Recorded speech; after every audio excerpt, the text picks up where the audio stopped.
Bismillahirrahmanirrahim. Assalamualaikum warahmatullahi wabarakatuh. Waalaikumsalam. Alhamdulillahi rabbil alamin. Wal 'aqibatu lil muttaqin.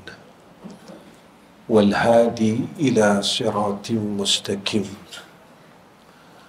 أشهد أن لا إله إلا الله وحده لا شريك له وأشهد أن محمدا عبده ورسوله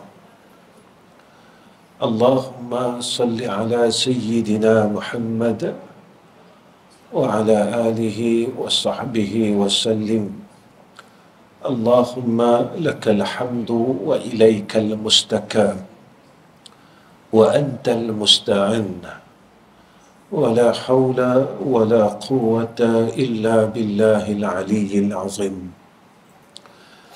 وقال الله سبحانه وتعالى سبحان الذي أسرى بعبده ليلا من المسجد الحرام إلى المسجد الأقصى إلى الآخر الآية.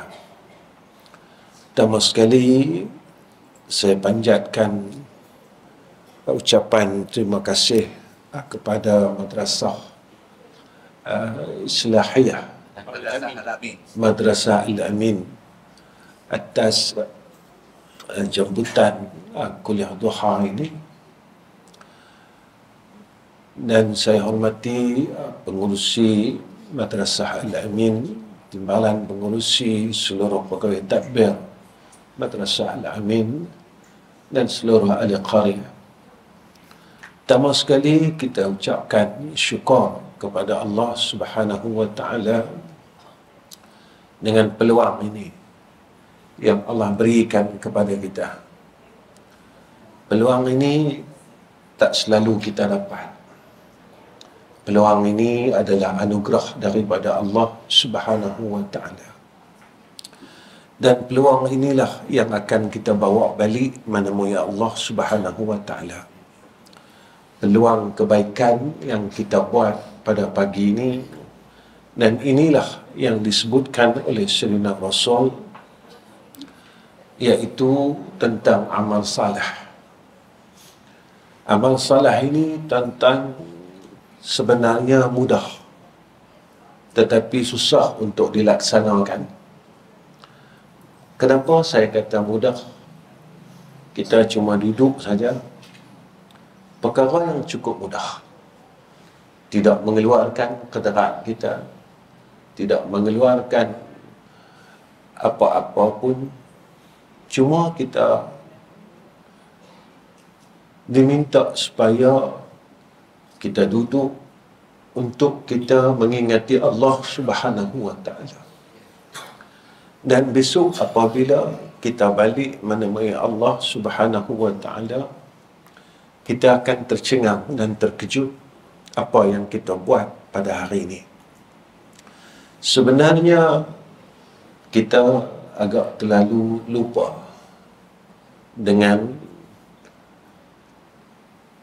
perjalanan musafir kita yang kita akan lalui.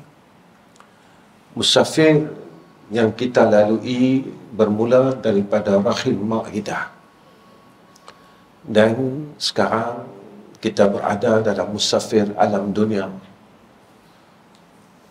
Kemudian kita akan melalui satu alam dinamakan alam barzakh. Selepas daripada alam barzakh, kita akan melalui alam akhirah, alam mahsyar. Begitulah perjalanan seterusnya, di mana hala tuju kita sama ada kita dapat menuju ke syurga Allah ataupun ke neraka Allah. Dan ini pilihan kita. Maka pada pagi ini, apa yang kita buat adalah kita telah memilih jalan kita untuk ke jannah Allah Subhanahu wa Ta'ala. Bila sebut tentang Isra' dan Mi'raj, iaitu menyatakan tentang perjalanan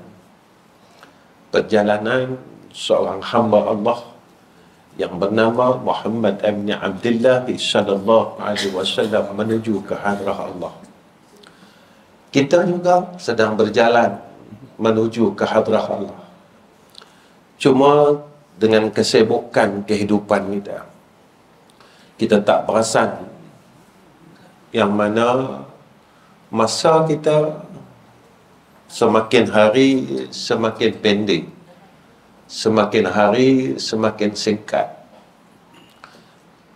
Kalau kita kurang duit, kita rasa takut. Kita kurang dalam sudut keduniaan, kita rasa takut. Tapi umur kita semakin kurang, kita tak pernah rasa takut pun dalam hidup ni. Sebab itu umur ini dirahsiakan oleh Allah Subhanahu wa taala supaya kita dapat tahu tentang keimanan kita. Orang yang beriman, orang yang betul-betul percaya dengan rukun iman tentang akhirat itu, Allah sebut pada awal Al-Quran, alladzina yu'minuna bil ghaibi, orang yang beriman dengan perkara yang gaib, dan akhirat itu gaib. Maka orang yang bersedia bagi kematian itu adalah tanda keimanan. Kita percaya atau kita tidak percaya tentang perjalanan kita seterusnya adalah kepada akhirat. Kalau kita percaya, kita akan bersedia. Ini yang disebut oleh Nabi kita Muhammad sallallahu alaihi wasallam. Al-kayyisu man dana nafsahu wa amila lima ba'dal mauti. Orang yang cerdik, Nabi kata, orang yang berakal, mereka ini sentiasa muhasabah diri dia. Apa yang aku dah buat dalam hidup ni? Apa yang aku dah buat sepanjang masa umur ni? Aku ni berjaya tak berjaya? Aku ni boleh tak boleh cium bau surga? Tuan-tuan, dunia ni mau tak mau kita akan tinggalkan dunia ni satu hari lagi. Percaya tak percaya, bersedia tak bersedia, satu hari saya dan tuan-tuan semua akan tinggalkan tempat ini. Alam ini kita akan tinggalkan. Percaya tak percaya, mau tidak mau, bersedia tidak bersedia, semua orang akan tinggalkan tempat ini. Cuma persoalannya, bila kita tinggalkan tempat ni, kita jadi apa? Bila kita tinggalkan tempat ini, kita duduk di mana? Dalam dunia ni, kita ada rumah. Tadi saya bersembang dengan pengurusi. Saya tanya berapa lama dah taman ni? 25 tahun. Kita dah ada rumah. Setengah orang bukan sebiji, setengah orang sampai 2-3 biji rumah dah. Satu dia duduk, 2-3 biji lagi dia buat sewa. Dia buat homestay dan sebagainya. Apa yang saya nak cakap pada pagi ni, kita dah siap lah rumah kita dekat akhirat Allah. Sebab itu Isra' Mi'raj ini penyataan tentang akhirat itu ada. Mana tuan-tuan? Iaitu buraq yang ditunggang oleh Nabi SAW. Buraq ini kenderaan akhirat yang Allah nyatakan di dalam dunia. Linuriyahu min ayatina, kami perlihatkan seluruh kebesaran kami. Maknanya Allah ini sayang kat kita. Kita tak pergi ke akhirat lagi. Kita tak pergi ke syurga lagi. Kita tak pergi ke mahsyar lagi. Allah sayang kat kita. Allah nyatakan tentang akhirat ini ada. Mana? Iaitu buraq. Buraq ini kenderaan akhirat yang Allah nyatakan kepada kita. Percayalah. Percayalah. Malam Isra' Mi'raj ni aku nyatakan. Aku nyatakan kepada bumi ni yang kenderaan akhirat itu ada. Bila kenderaan akhirat itu ada, bermakna syurga itu ada. Bila syurga itu ada, bermakna lawan daripada syurga itu neraka. Bila bermakna syurga itu ada, neraka itu ada, perjalanan nak menuju kepada syurga dan neraka itu ada. Apa perjalanannya? Mahsyar. Apa perjalanannya? Mizan. Apa perjalanannya? Titian sirat. Ini yang kita duk sambut setiap tahun. Ini yang kita duk cerita setiap tahun. Sebab itu, apabila kita ni dengar dan kita ketahui cerita Isra' dan Mi'raj, tapi iman kita tidak bertambah, bermakna kita rugi.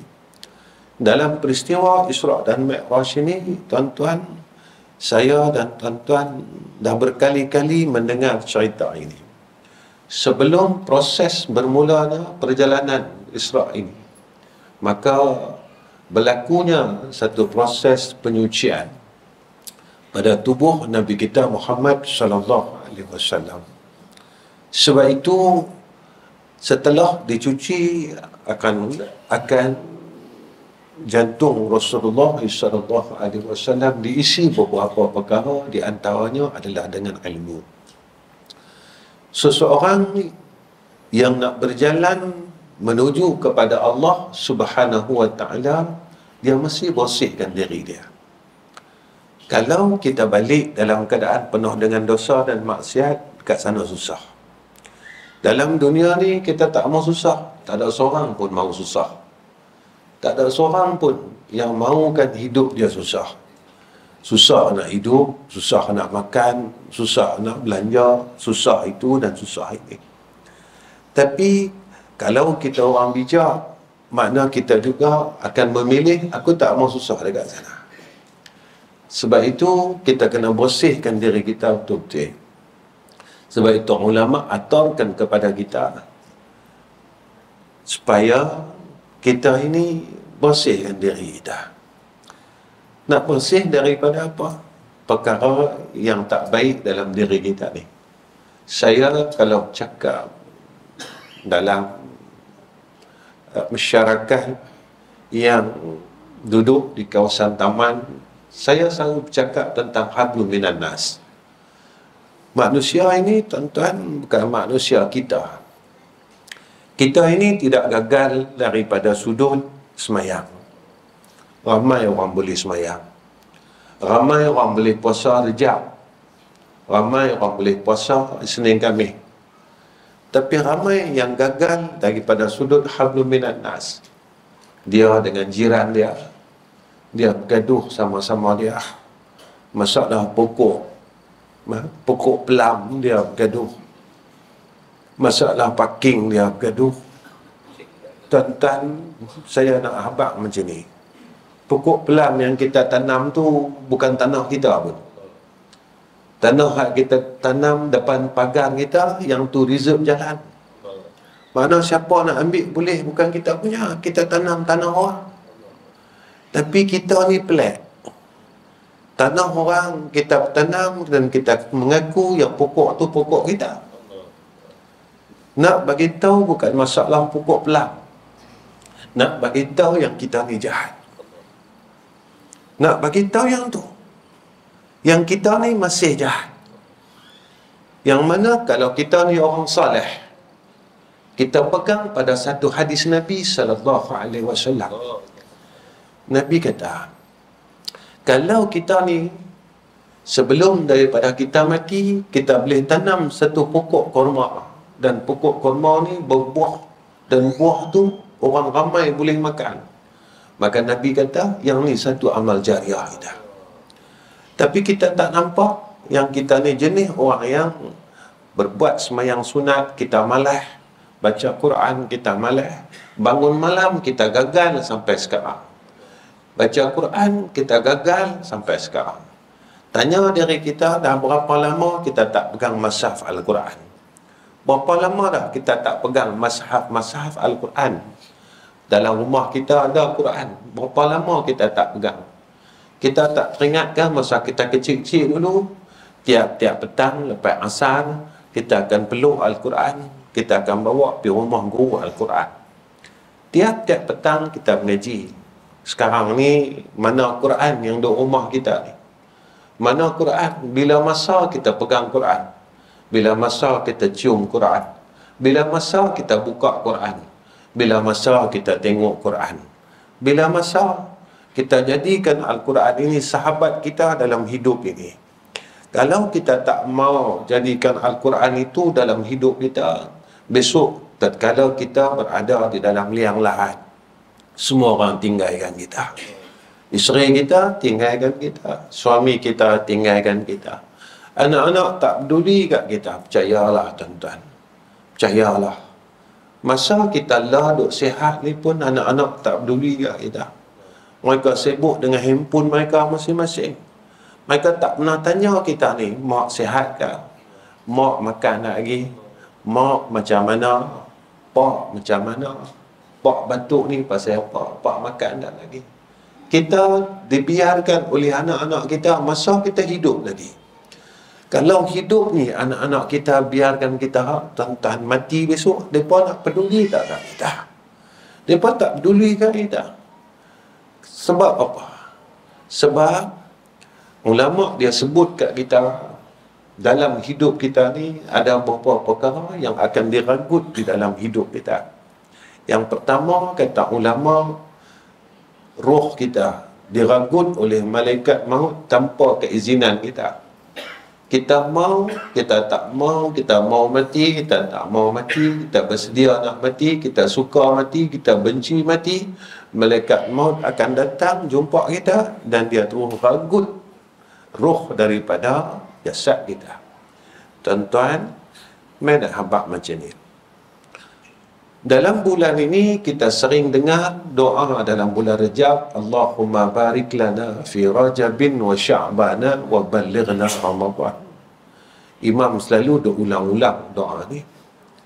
Tuan-tuan perasan tak? Kebiasaan dalam 2 bulan ini ramai kematian. Banyak berlakunya kematian. Doa yang Nabi baca, ya Allah berkatkan kami dalam bulan Rajab dan bulan Sya'ban, sampaikan umur kami dalam bulan Ramadan. Kebiasaan setiap tahun, bukan ada tahun-tahun dia, tetapi setiap tahun, maka kerapnya berlaku kematian dan banyaknya berlaku kematian dalam 2 bulan ni, iaitu dalam bulan Rajab dan bulan Sya'ban. Yang saya nak katakan bukan tentang kematian itu. Yang saya nak katakan, jika dalam 2 bulan ini nama kita telah ada dalam senarai malaikat maut, kita tak berubah lagi. Kita duk kelahi lagi. Kita tak boleh jadi orang baik lagi. Kita tak boleh berkawan dengan Quran lagi. Kita tak ada amal soleh lagi.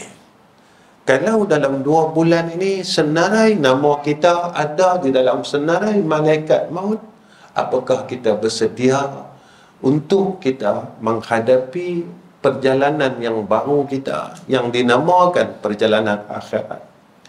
Kita duk kalut, kita duk sibuk dalam perkara yang sama setiap hari. Kita tak boleh jaga mulut kita. Mulut kita nak kata orang lagi.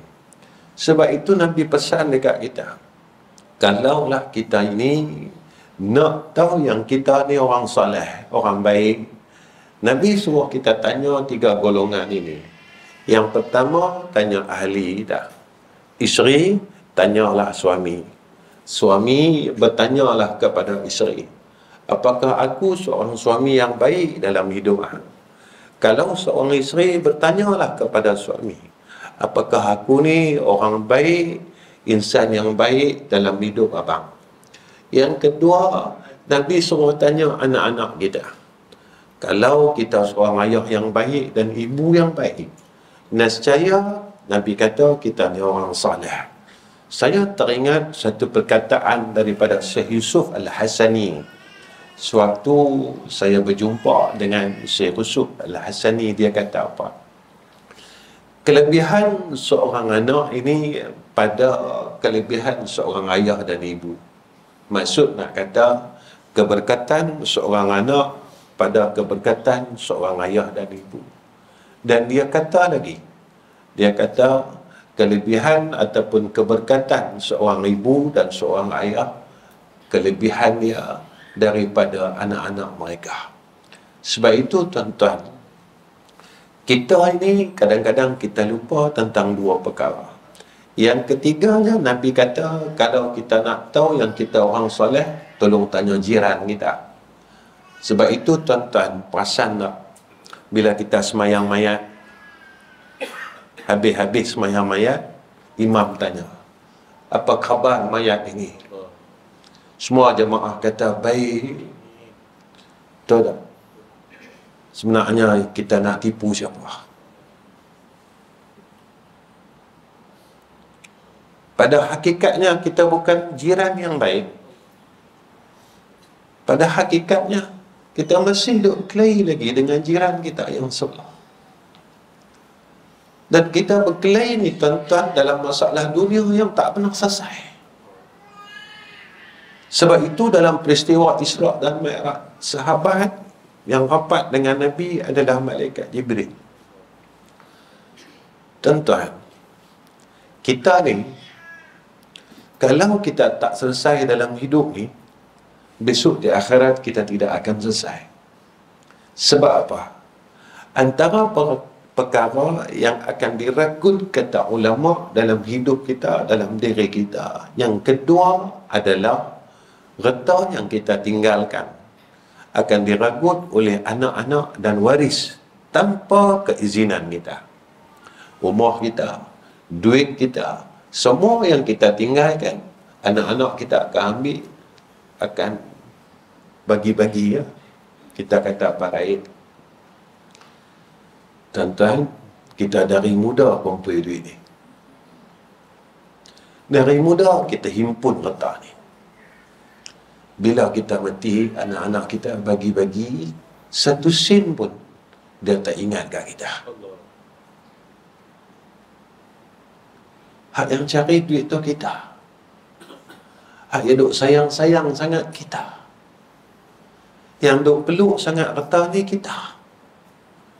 Bila kita mati, anak kita tak bagi satu sen kat kita.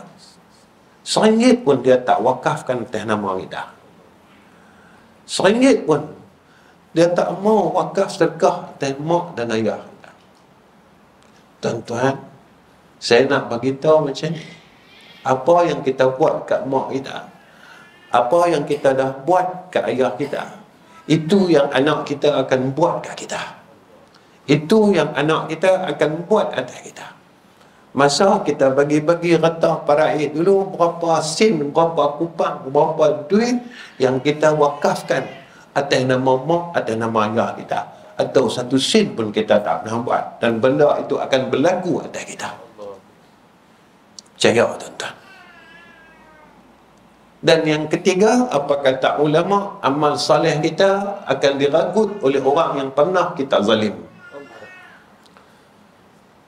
Orang yang pernah kita kata, kita maki, retak dia, maruah dia akan ambil amal saleh kita.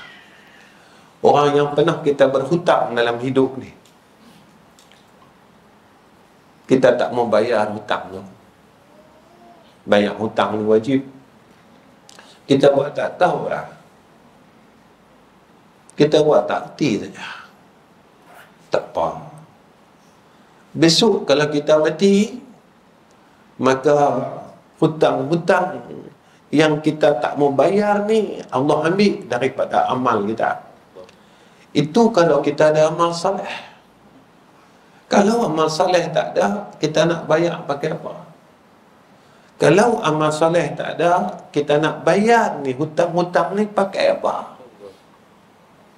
Kalau semayang malam kita gagal sampai sekarang, sedekah kita tak mau sampai sekarang. Tadi pengurusi majlis sebut nak pakai 100 lebih. 100 lebih ni padahal saya tak banyak.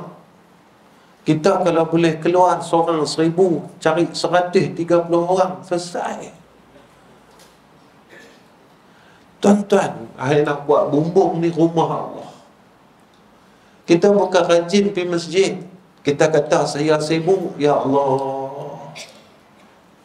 Kita bukan tiap-tiap waktu pergi masjid. Bila ditanya pasal apa tak boleh mai, kita kata saya sibuk cari duit. Ya Allah. Pasal apa ni tak boleh ni? Saya sibuk. Ya Allah.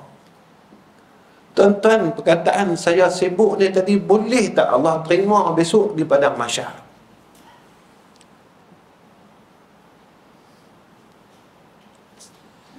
Jika kita tak gunakan untuk perkara kebaikan, nescaya duit ni tetap habis. Tapi kalau kita gunakan pada perkara kebaikan, maka harta kita akan bertambah. Saya cerita ni, saya suka cerita pasal diri saya. 3 madrasah yang duk sebut oleh pengurusi majlis, tuan-tuan, tiap-tiap bulan. Ya.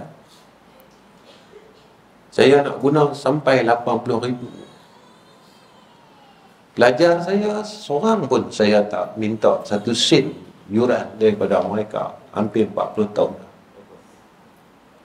Yuran makan, api air, apa semua saya tak pernah minta. Kerana apa? Kerana ini peluang kita untuk buat amal soleh.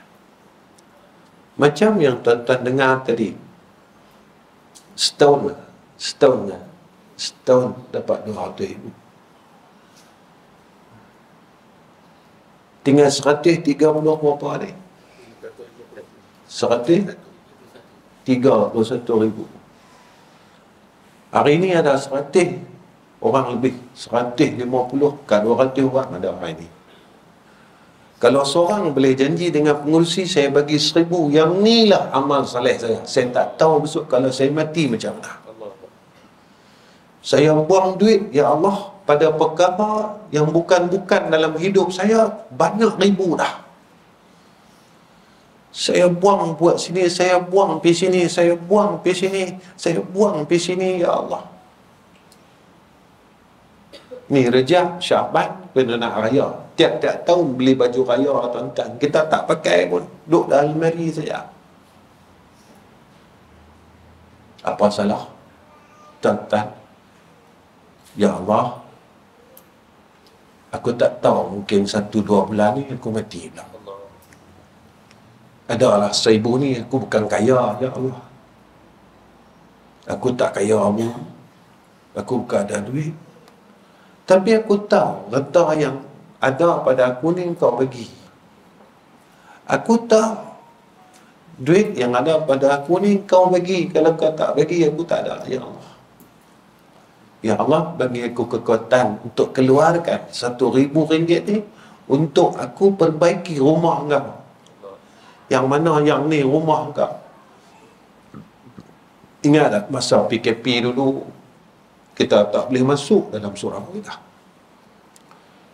Tuan-tuan, tak ada siapa boleh masuk dalam surau. Padahal kunci surau kat kita.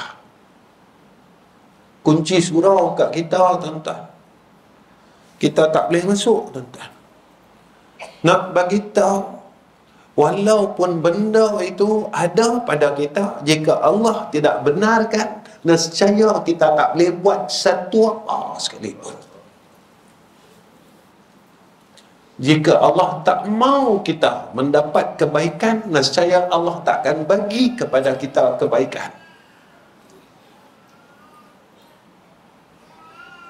Saya nak bawa benda ni, tuan-tuan.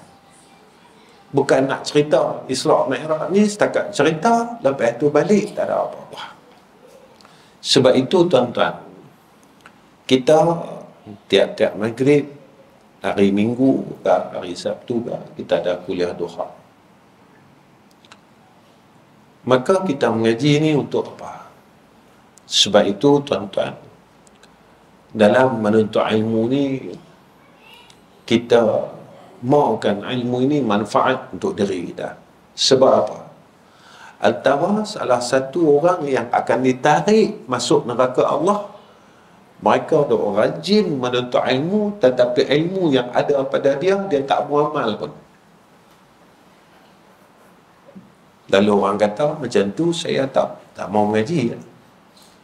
hak tak mengaji lagi kena tarik. Sebab apa? Sebab Nabi kata menuntut ilmu itu wajib atas tiap-tiap orang Islam, dan wajib atas tiap-tiap orang Islam laki-laki dan perempuan, Nabi kata.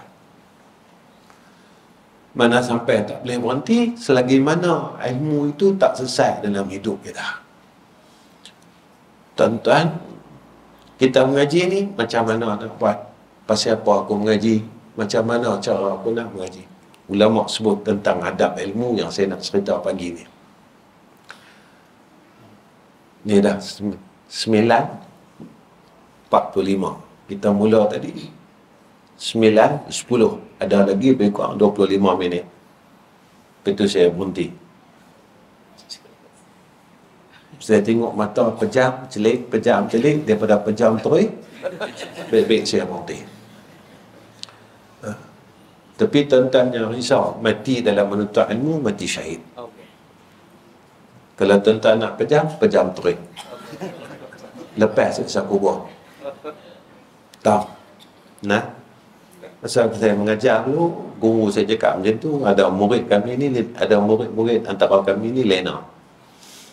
Dia kata, tak apa. Lena tak apa. Dia kata, saya doakan mudah-mudahan, dia kata, mati terus. Jadi nak murid semua angkat kepala. Dia angkat kepala, dia kata, tuan pasal apa? Tuan doa bagi mati tu kan? Dia kata, mati dah nak menuntut ilmu, lepas siksa kubur. Dia kata, hampa ni jahat dulu. Mudah-mudah tak semayang. Masa muslimat masa muda dulu, tayang rambut depan orang. Dosa buka aurat ni, satu rambut saja orang duk nampak. Kita duduk dalam neraka, ada riwayat mengatakan 70 tahun. Kalau satu kepala, macam mana?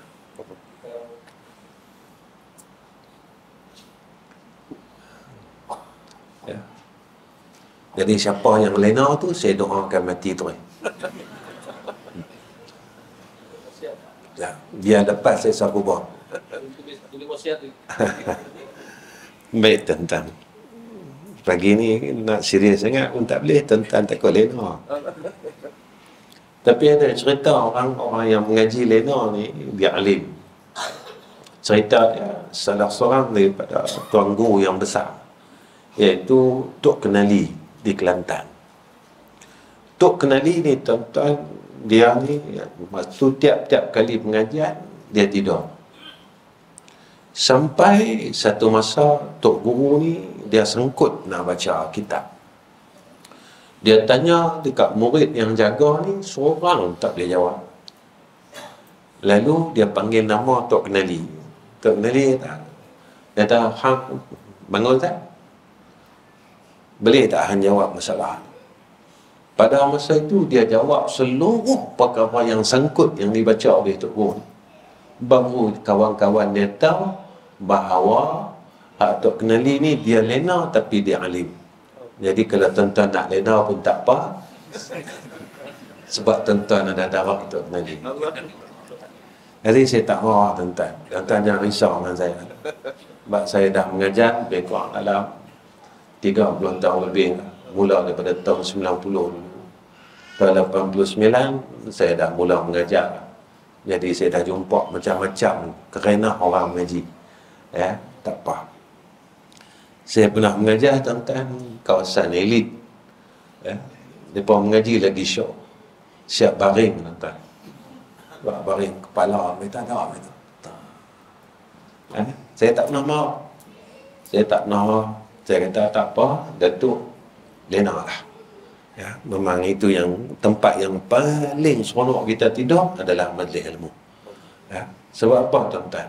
Sebab Nabi janji kat kita, tempat yang paling tenang dan barakah serta ada rahmatnya adalah majlis ilmu.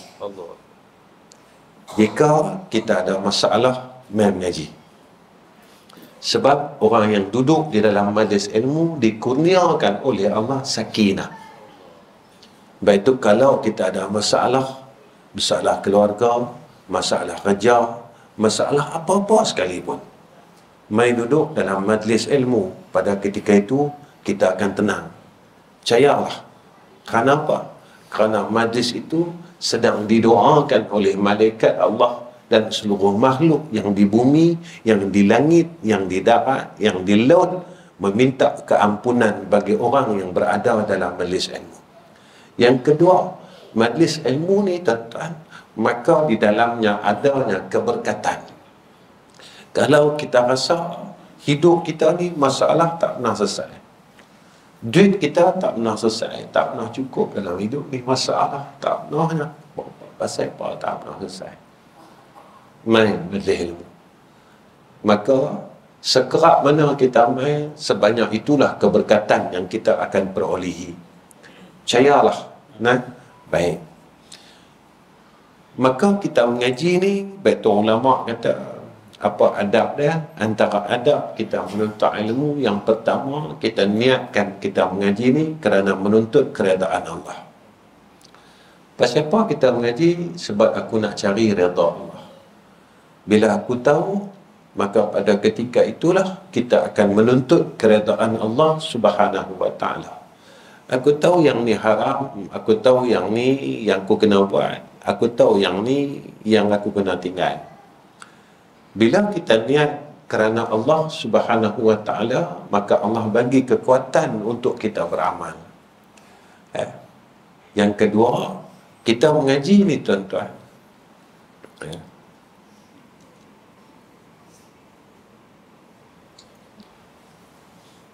dan saya bila pakai cermin mata ni tuan-tuan, saya teringat kata guru saya.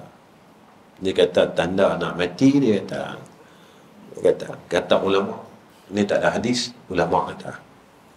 Tanda nak hampir mati, dia kata ada beberapa tanda. Satu, dia kata bila mata kita mula rabun. Jadi pakai cermin mata ni jaga-jaga. Saya tengok ramai gajah mata. Nah. Tak. Kedua, ini kata ulama. Kedua, dia kata bila dua kepala lutut kita sakit. Nah, duk pakat-pakat tengok, pegang kepala lutut. Pegang kepala lutut, saya ni ada lah, dia tak. Nah. Ketiga, bila bulu-bulu pada tubuh kita putih. Nah, saya sebab pakai serban ni, tuan-tuan tak nampak. Kalau saya buka ni, habis putih. Pengusi kita ada agak hitam, saya tak ada. Pada pengusi kita tua lagi pada saya setengah. Yang keempat, kata ulama, bila gigi kita mula luruh, dia kata. Bila gigi kita mula hilang satu, itu tanda dia. Baik. Terus, perasaan tak? Ya, aku ada empat-empat ni, dia tak. Yang kedua, ya, saya kuliah duha. Bab kuliah duha ni orang rajin tidur. Ya, bab itu yang saya buat mengajar macam ni pagi ni. Kedua, pasal apa kita mengaji? Tak nampak. Saya tak lama, tuan-tuan. Bukan lama. Tuan-tuan jangan harap saya panjang umur. Saya memang minta kalau boleh nak mati, mati tak apa. Mati awal tak apa. Saya selalu cakap dengan rumah. Saya kata kalau Allah panggil saya bersedia lah. Memang baru ni saya jumpa dengan Abang Angkat dia. Saya cakap dengan Abang Angkat, saya tak boleh cakap pasal mati ni, saya nak menangis. Saya cakap, Abang, dia kata, saya nak balik lah. Dia kata. Saya cakap dengan Abang dia, Bang, saya nak balik lah. Rasa nak balik ni, rasa kuat sangat, saya kata. Dia tanya aku siapa. Saya rindu dengan mak dan ayah saya rindu dengan guru saya rindu dengan kawan-kawan saya. Rasa nak balik ni cukup kuatlah mati dia. Apa yang saya minta dengan Allah, ya Allah yang tahan aku. Kalau kau nak ambil, aku ambil. Kalau nak ambil nyawa aku, ambil lah. Lawa pun tak apa. Tapi ambil nyawa aku dalam keadaan husnul khatimah. Sebab apa? Sebab satu je jalan kita. Kalau kita dapat husnul khatimah, bermakna kita senang lah. Tapi kalau kita panjang umur, kita tak boleh jadi orang baik. Buat apa panjang umur kita? Kita panjang umur, masih berkelahi lagi. Kita panjang umur, masih tak boleh baik dengan jiran lagi.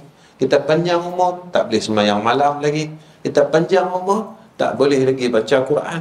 Kita panjang umur, kita tak boleh lagi berzikir, baca selawat. Apa guna umur yang panjang? Kerana bila umur kita panjang, maka akan lama kita dihisab oleh Allah Subhanahu wa ta'ala di padang mahsyar.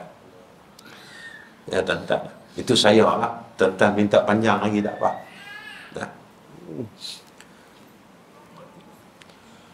Yang kedua, adab bagi orang yang menuntut ilmu yang kedua, iaitu hendaklah ia bertakwa kepada Allah setiap masa. Kalau kita nak mendapat ilmu yang manfaat, ilmu ni boleh jadi kepada kita sebagai satu amal jariah kita. Takut pada Allah. Takut ni apa? Buat baik tinggal jahat. Kita boleh buat baik, tapi kita tak boleh tinggal jahat. Baik tu Nabi sebut, benda yang paling susah untuk kita jaga, Nabi kata mulut. Mulut ni paling susah untuk kita jaga. Sebab sampai Nabi jamin dekat kita, siapa yang boleh jaga dua lubang di dalam tubuh dia, iaitu mulut dan faraj, Nabi kata, aku penjamin dia untuk dia masuk syurga Allah Subhanahu wa ta'ala. Baik tu, hari ni saya nak pesan untuk diri saya. Kita kata ke orang, kita cerita bahawa orang ni lama dah. Lama dah. Jadi hari ni, sempena pertemuan ni, saya serulah. Kita berhenti dah lah. Cukup lah. Sebab apa saya kata kita berhenti cukup? Sebab apa? Orang yang kata ke orang yang buka aib orang, amal dia habis semua. Ini tak ada apa. Allah hapuskan semua amal soleh dia. Jadi kita berhentilah. Cukup dah takat ni. Ya Allah, aku tak mau amal aku ni rugi. Aku tak mau amal aku, engkau hapus ya Rahman Rahimin. Bagi aku kekuatan. Sebab itu dalam kita nak buat baik dan meninggalkan kejahatan, kena minta doa dengan Allah. Minta doa. Tiap-tiap malam, tiap-tiap hari kita minta, ya Allah, bagilah aku kekuatan untuk aku berbuat amal soleh dan meninggalkan kejahatan. Sebab apa? Kita tak mau mati dalam keadaan kita masih buat jahat lagi kepada Allah Subhanahu wa ta'ala. Sebab apa? Sebab kalau kita masih lagi buat jahat, buat dosa, buat maksiat, dalam kubur besok susah. Dalam kubur besok susah. Ya, kita tak mau kubur kita susah. Kita tak mau alam barzakh kita ni susah. Kita tak mau yang tu ya tuan-tuan. Kita mau macam mana kita duduk dalam dunia ni, kita mau duduk dalam liang lahat besok macam tu. Baik. Kemudian apa kata ulama tentang adab menuntut ilmu ni tadi yang ketiga. Maka yang ketiga kata ulama, lazimkan atas diri kita sifat rendah diri. Jangan kita sombong dengan ilmu kita. Ya. Sebab apa? Macam ni. Dulu masa kita kecil-kecil, kita jarang jumpa orang cari salah kita. Padahal orang keliling kampung kita ni banyak orang pandai-pandai. Sebab apa? Sebab mereka ni rendah diri. Cukup rendah diri. Kita kalau ada ilmu ni kita kena untuk kita dan untuk keluarga kita. Sebab itu apabila orang yang ada ilmu, siapa dia orang ada ilmu ni? Ya, orang ada ilmu ni apa yang disebutkan oleh Imam Al-Ghazali rahimahullahu ta'ala, orang yang ada ilmu, Iaitu orang yang ketika dia sentiasa melihat akan kesilapan diri dia, makin dia ada ilmu, makin dia nampak salah dia. Yang ni aku salah ni. Kalau seorang suami, dia akan kata, aku suami yang salah dengan isteri dan anak-anak. Salah dengan isteri aku ni. Ya, aku tak pernah ajar dia ilmu fardu ain. Aku bagi makan, minum, tempat tinggal, beli baju. Aku tak pernah tanya semayang dia. Aku tak pernah tengok wuduk dia. Aku tak pernah tanya, ambil tahu pasal haid dan nifas dia. Tuan-tuan, kalau semayang mereka ni tak betul, kita semua didakwa oleh Allah. Kalau wuduk yang mereka ambil ni tak betul, kita semua akan didakwa oleh Allah. Kalau haid dan nifas mereka ni tak betul dan kita tak pernah ambil tahu, saya dah suruh mereka pergi kuliah Muslimat, tanya kira macam mana mereka kira darah apa ya. Sebab itu barang yang bersangkut paut dengan seorang isteri, suami wajib tahu.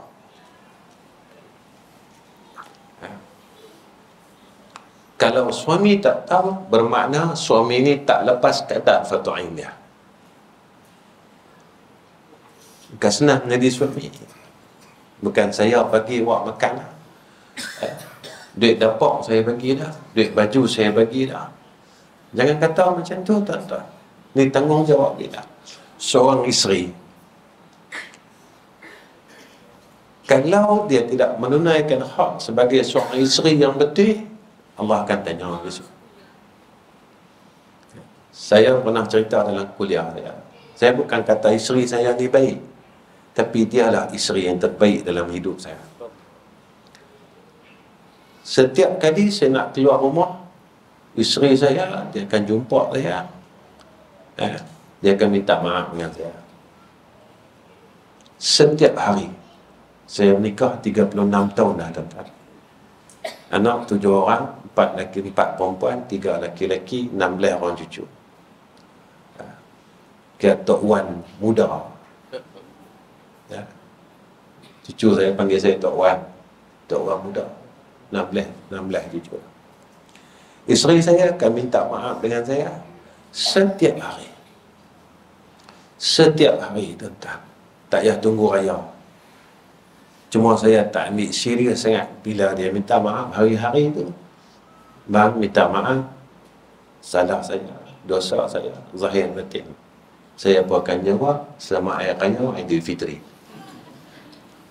Setiap hari saya akan buat isteri saya macam tu. Sebab apa? Sebab seorang isteri ni tak mungkin dia tak ada salah dengan suami dia.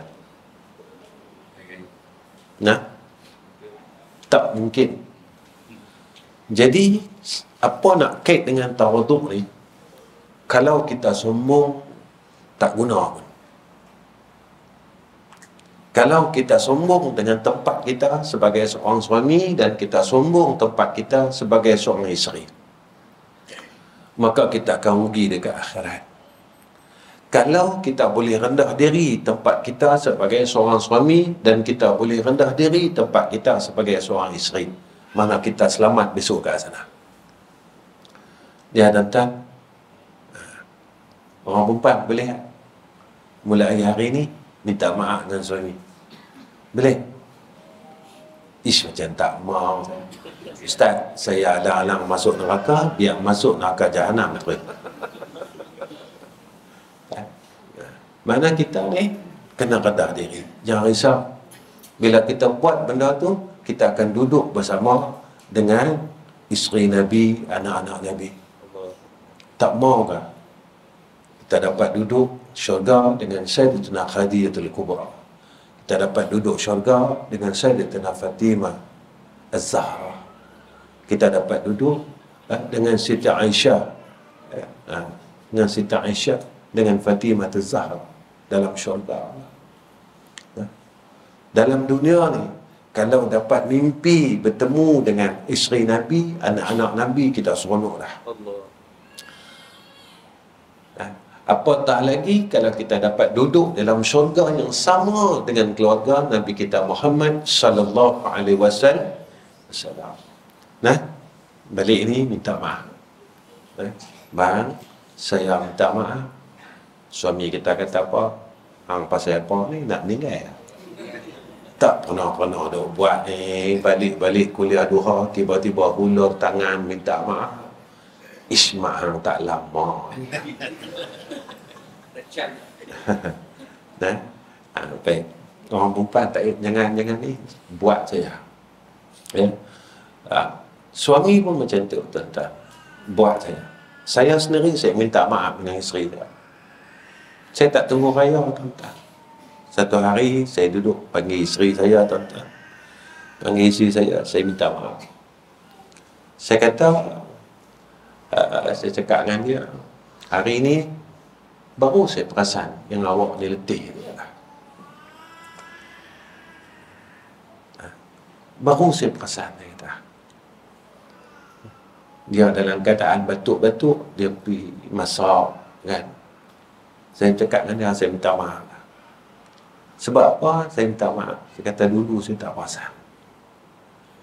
Egonya seorang laki-laki dan egonya seorang suami. Saya balik kuliah pukul 1 pagi, tuan-tuan. Ya. Dia akan usaha bangun, tuan-tuan. Saya nak cerita isteri saya ni. Ni tak masuk dalam kuliah ni. Dia usaha bangun, dia akan tanya, abang mau tak air? Dia kata. Sebab saya, air kegemaran saya daripada muda sampai lah. Teh tarik tak boleh tinggal. Bangun pagi, kena ada teh tarik. Nak lena, kena ada teh tarik. Kalau saya tak minum, saya tak boleh lena. Bukan saya teringat. Saya duduk teringat teh, duduk teringat aku.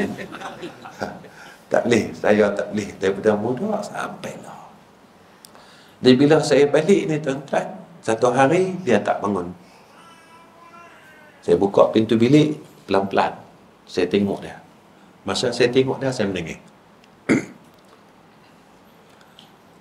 Saya cakap dalam hati saya kata, isteri aku ni penat. Kata. Pasal apa saya tak nampak masa umur saya 30 tahun dulu. Pasal apa saya tak nampak masa umur saya 20 tahun dulu. Dia jaga anak kita. Dia basuh berak anak kita. Dia masak untuk kita. Dia gosok baju kita. Salah dia sikit dia. Kadang-kadang kita marah dia. Masa tu saya tengok dia tengah lena, tuan-tuan. Biasalah, kadang-kadang orang perempuan letih ni kan, dia lena. Bila dia lena tu, tuan-tuan, masa tu saya menangis. Saya duduk tepi dia, saya menangis. Cerita orang tak boleh nak menangis. Pagi-pagi, tuan-tuan, saya beritahu dengan dia. Saya kata, sayang,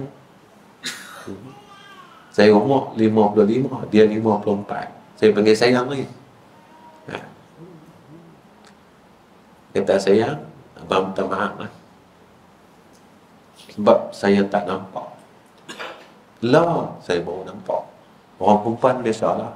Baru abang tahu nah. Dia tak boleh. Tapi alhamdulillah, tuan-tuan, ini yang Nabi mahu. Kita sebenarnya kita tak boleh jadi suami yang baik. Ketika kita tak boleh jadi suami yang baik, maka kita tak boleh keluar daripada neraka Allah Subhanahu wa ta'ala. Kita semayang bagi, kita puasa bagi, tapi kita gagal dengan isteri kita, maka kita adalah seorang manusia yang gagal. Kita baca Quran bagi, semua bagi, tapi kita gagal dengan anak-anak kita. Sebab itu, tuan-tuan, hari ini saya berpesan, saya jumpa ramai orang. Orang yang ada kerjaya yang bagus, orang yang ada segala-galanya, tapi datang jumpa saya, dia kata apa? Ustaz, kami hilang anak-anak kami.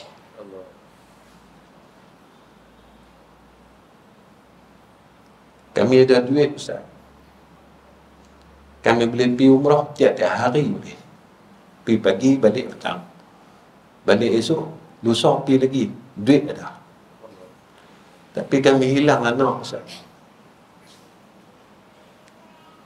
Kami tak ada anak. Anak kami ramai. Tapi kami hilang anak, Ustaz. Tuan-tuan, seorang ayah, seorang ibu Dia bukan mau duit yang banyak, tetapi dia mau anak-anak dia. Seorang anak-anak, dia bukan mau duit kita, dia bukan mau apa, tapi dia mau ibu dan ayah dia. Kalau dibagi pilihan kepada mereka tentang ibu dan ayah, mereka akan pilih ibu dan ayah. Sebab apa, tuan-tuan? Sebab itulah harta kita. Anak adalah harta kita. Ibu dan ayah adalah harta kita. Hari ini saya ingin pesan untuk diri saya, kita kejarlah dunia ni macam mana pun, tapi jangan tinggal anak-anak kita. Kenapa saya cakap macam tu, tuan-tuan? Sebab Nabi tak pernah tinggalkan anak dia. Nabi tak pernah tinggalkan isteri dia. Nabi tak pernah tinggalkan sahabat-sahabat dia. Tuan-tuan, bila kita akan rasa kita hilang anak? Bila kita dah tua.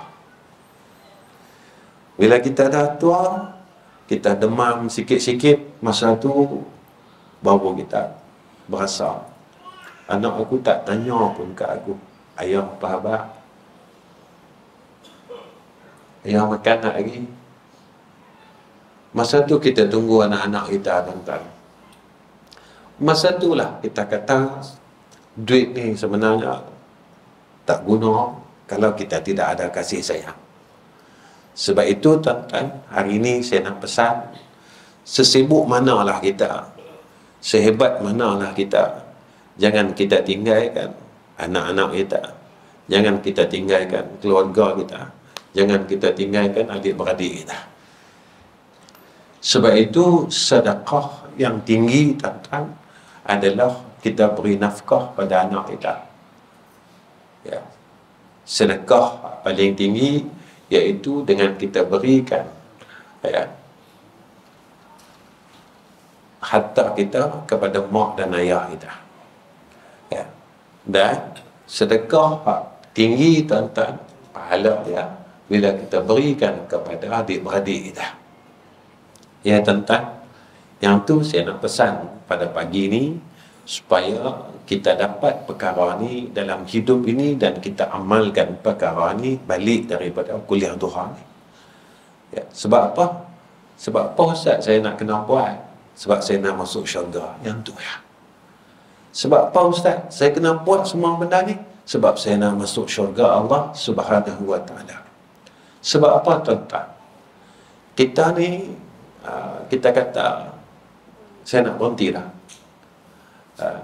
Tadi 9.10, pengurusi ambil masa 10 minit, saya ambil masa tu. Saya nak kata macam ni, kenapa jangan tinggal isteri, anak-anak, jangan tinggal mak bapa. Besok dalam syurga, kita bila masuk syurga, orang yang pertama sekali kita cari adalah keluarga kita. Kita cari, kita tanya, ya Rasulullah, pertama kita akan cari mak dengan ayah kita. Masuk dalam syurga, kita tanya, ya Rasulullah, mak saya mana? Ya Rasulullah, ayah saya mana? Rasulullah kata, tak ada. Mak hang dalam neraka, pak hang dalam neraka.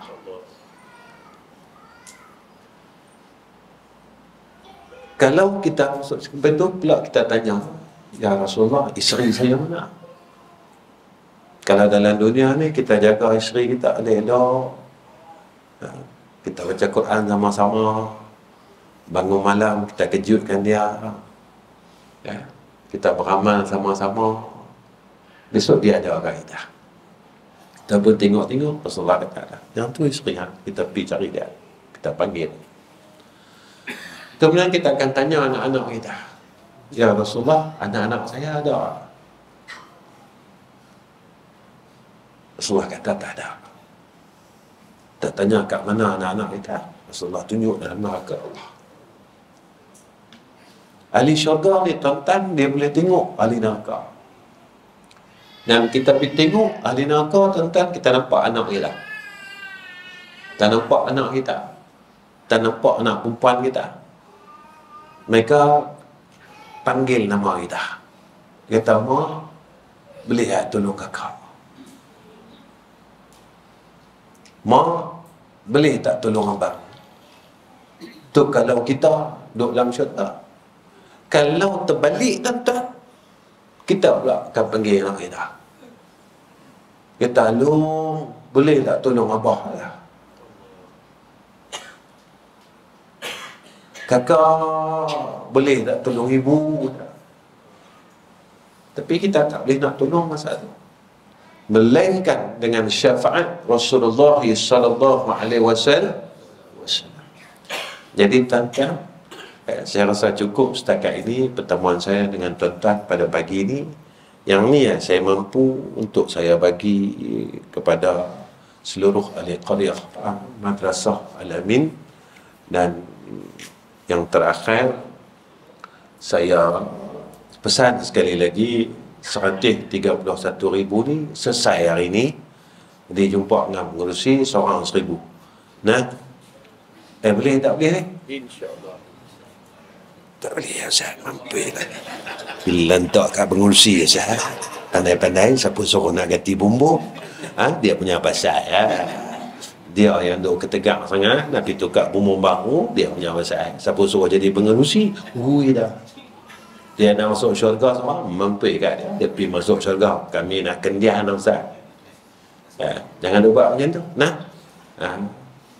Jadi 131,000 tu, insya-Allah 131,000 ada 131 orang, dan saya seorang daripada dia, saya akan hadiahkan RM1,000 untuk Madrasah Al-Amin untuk bumbung ni. Tu daripada saya. Nanti saya akan masukkan proyek ke dalam ekran Madrasah Al-Amin insya-Allah. Tu bahagian saya. Jadi insya-Allah saya harap ada lagi baki 130 orang lagi. Nah, jadi mana Ustaz saya tweet tak ada, tapi saya ada gelang. Bagi saja gelang kat pengurusi, tapi perhati elok kalau bini pengurusi pakai gelang tu. Dia kata apa pengurusi ni, dia kata duk main silap mata. Minta maaf, ni tadi saya gurau memang saya suka gurau. Jadi buat gila agak gelang tu 1,000. Jadi rupa dia Allah simpan letak kita dekat akhirat. Ada 130 orang lagi insya-Allah. Jadi tadi 131 saya ambil satu bahagian, ada 130 orang. Jadi setakat ini saja. Wa akhir kalam. Assalamualaikum warahmatullahi wabarakatuh. Bismillahirrahmanirrahim. Alhamdulillah rabbil alamin. Allahumma salli ala sayyidina Muhammad wa ala ali sayyidina Muhammad. Ya Allah, ya Rahman, ya Rahim, tolonglah jadikan kami seorang ayah yang baik, seorang ibu yang baik, seorang suami yang baik, seorang isteri yang baik, seorang anak yang baik kepada mak dan ayah kami, ya Arhamar Rahim. Ya Allah, jika kami pernah buat salah dengan mak dan ayah kami, dan mak dan ayah kami sekarang dah tak ada, ya Allah, mereka telah meninggal dunia, dan mereka bawa kecil hati mereka itu dalam liang lahat bersama-sama dengan mereka, ya Allah. Tolonglah sampaikan kepada mak kami dan ayah kami. Kami minta maaf, ya Allah. Kami minta maaf, dan kami minta maaf sebab kami tak tahu, ya Allah, sama ada masa mereka hidup, mereka pernah kecil hati dengan kami. Mereka pernah tak suka apa yang kami buat, apa yang mereka pernah suruh kami buat, dan kami lawan mereka, ya Allah, tanpa kami sedar. Hari ini, ya Allah, kami teringat akan semua apa yang kami buat pada mak dan ayah kami. Cumanya, ya Allah, mak dan ayah kami dah tak ada dah. Tolonglah, ya Allah, walaupun pada hukumnya kami kena minta maaf masa mak dan ayah kami hidup, tapi masa mereka hidup kami tak sedar, ya Allah. Masa mak dan ayah kami hidup, kami tak nampak benda ni, ya Arhamar Rahimin, sebab kelalaian kami. Ya Allah, kami tadahkan dua tangan kami, tolonglah sampaikan pada mak kami, pada ayah kami. Kami minta maaf, ya Allah. Kami minta maaf, ya Allah. Kami minta maaf, ya Arhamar Rahimin. Ya Allah, kami tahu hadis daripada mulut kekasih kau Sayyidina Rasulina Muhammad sallallahu alaihi wasallam. Jika kami gagal menjadi anak yang baik, kami derhaka dengan mak dan ayah kami tak boleh masuk syurga. Hebat manalah kami ya Allah, kuat manalah sembahyang kami ya Rahman Rahimin, banyak manalah kami baca Quran, tapi mak dan ayah kami tidak redha atas kami, maka kami tak boleh masuk syurga ya Allah ya Arhamar Rahimin. Ya Allah, pagi ini kami tadahkan dua tangan kami dan kami amat berharap, tolonglah ya Allah, sampaikanlah minta maaf kami ini kepada mak dan ayah kami. Beritahulah kat mereka yang kami minta maaf. Beritahulah ya Allah pada mereka yang kami ini minta maaf sungguh-sungguh ya Arhamar Rahimin. Ya Allah, ya Rahman, ya Rahim, ya Zal Jalali wal Ikram. وصلى الله على سيدنا محمد وعلى آل سيدنا محمد والحمد لله رب العالمين.